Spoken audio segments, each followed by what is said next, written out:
So, some different directions maybe that we want to go as we bridge into a college football discussion. But let's start here.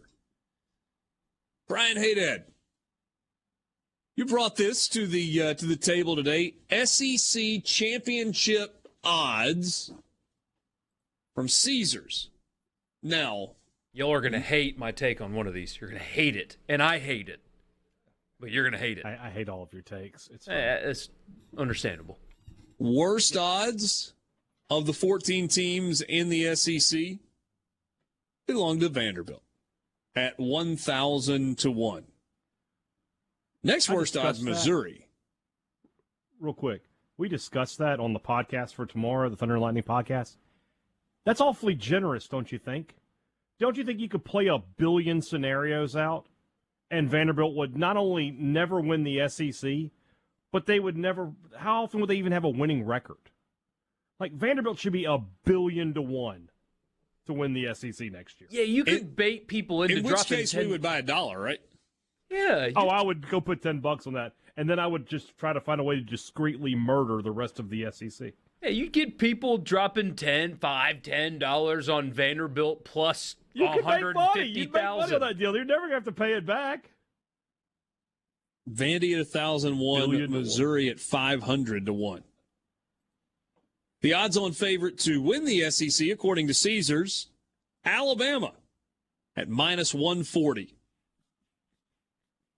You got to bet $140 to win 100 on a preseason odds thing for Alabama to win the league. Georgia is plus 110. You bet 100, you win $110 if Georgia wins the SEC. Then it gets interesting. The third best odds, according to Caesars, to win the SEC reside in Oxford, Mississippi, where Ole Miss is listed at 20 to 1. Same odds as Texas A&M to win the SEC. All right, here's the take you're going to hate. A&M is great value at 20 to 1. Do I think they're going to win the SEC? No, I don't. But in terms of betting on a future, I think that's the best value on this board. I don't hate that take. I don't hate that nearly as much as you thought. Because once again, Michael Borky, you have said we were going to hate something, and then you just presented us with common sense. I think you're doing it on purpose now. But you hate Texas A&M, Borky. Well, it's not that I hate Texas A&M. They're well, yeah, you hate Jimbo Fisher. I just think they're weird. You hate Jimbo Fisher. And yes, Jimbo Fisher's a massive hypocrite. But it's college football. I mean, they all are. Every single one of them. It's kind of funny, though. We have two of the realest coaches in this state. Mike Leach just doesn't care about anything. He's like, oh, whatever. You know. And Lane Kiffin's like, yeah, players can get paid. I can leave. My coaches can leave. They can leave, too. Every other coach is like, oh, my gosh, this is terrible. The guys here are like, whatever. It's kind of nice. I think he's a massive hypocrite. Also, a massive hypocrite that has a roster that is talented enough to catch lightning in the bottle and beat Alabama once, just like they did a year ago. All Texas A&M has to do... Oh, you think A&M could beat Bama 2 years in a row? I don't. But if in terms of value, okay. I mean, all they have to do is beat Alabama again. Big ask, I know. And just win 3 of 4 against Arkansas and the Mississippi schools. Or 2 of 3 against Arkansas and the Mississippi schools. And they're playing for the SEC championship. Here's a take value that half our listening audience will hate.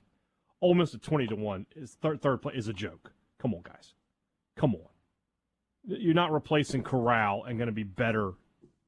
No chance. No way. Hey, just in case you got the recorder going. Yeah. You can put me down. Oh, put me down. I ain't afraid. No way. The recorder goes automatic. Everything that is said is recorded. Everything. I ain't afraid of this prediction. Not even close. Ole Miss will not win as many games as they did last year. It's as simple as that. 10 in the regular season last year. No chance. No chance of that. Last time Ole Miss lost a quarterback. No chance. No chance to win 10. None. Have you looked at the schedule, though? No chance to win 10. You didn't answer my question. Have you looked at the schedule? I have. Of course I've looked at the schedule. No way. Last time Ole Miss lost a quarterback that was NFL quality, they went from 10 wins to 4. I'm not saying that's going to happen, but I am saying they're going to drop back this year. 10-4, including a loss at Wyoming. That was bad times. Cowboys aren't on the schedule, so. Yeah. Well, okay. All right, they're big talker. Where would you put the odds for Ole Miss? 60 to 70 do you need to know range. where everybody else is? Below Arkansas. I would put them below Arkansas. Arkansas is 50 to 1. I'd have them, I guess, at 60. Maybe 70. Arkansas should have better odds than Auburn. Auburn 40 to 1 is a joke. Absolute travesty of justice. Anyone who puts their money on that, just burn it. Just flush it down the toilet. You get a better return on investment. It's incredible that they're 40 to 1. I don't Cam hate Newton make Kentucky these at odds? 40 to 1. Kentucky's pretty decent value. I mean, there are a lot of people that are saying Levis is going to be a top 10 pick next year. Did those people watch college football at all? Did they watch it at all? And if NFL people blow my mind, oh yeah, top 10 pick. Did you watch him play?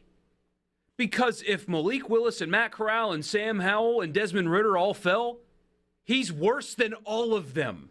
All of them. I would take all 4 of those guys, Howell included, over Levis at Kentucky today. I would take them today, including Malik Willis. Yeah. By a not significant margin. I mean, what are we doing here with this kind of stuff? But anyway, yeah, Kentucky, good value I saw that. I don't hate Tennessee at 100 to 1 either. No, I don't either. State and Tennessee is a better opportunity than State, but I think the main reason they're both 100 to 1 is they both have to play Alabama and Georgia. So does Auburn, which I don't understand why they're 40 to 1. But they're the only 3 teams that do that. Yeah, Auburn's that's not even like baiting people into betting on them. That's just stupidity. Auburn's gonna be the worst team in the West this year. I'd be willing to stake just about anything on that. So Mississippi State 100 to 1 as well.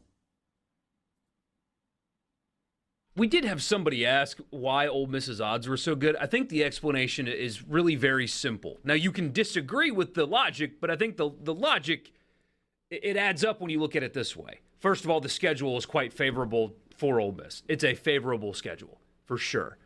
Whether you agree or not with this, it's just reality. Lane Kiffin gets the benefit of the doubt with offense. Even losing a quarterback, people are going to assume, because they have a very long sample size to back them up, that Lane Kiffin's offense is going to be good. They just assume that's going to be the case. They attribute Lane Kiffin to very good offense, regardless of who's running it and who they lost. That's just what people are going to do. And they should be, should, could, would, all that, very good defensively. Like they should be very good defensively. So when you pair Lane Kiffin with a good defense and a favorable schedule, you get favorable odds like this. Hey, that was pretty fired up when you talked about defense and running game this morning. Yeah, I was like, what year is it? Talking about defense and running game winning football games. That should be their strength. But you're not wrong, though. You're not wrong. Ole Miss is going to be good at those 2 things. But I got to see their quarterback win games for them, the way Matt Corral won games for them last year. Yeah.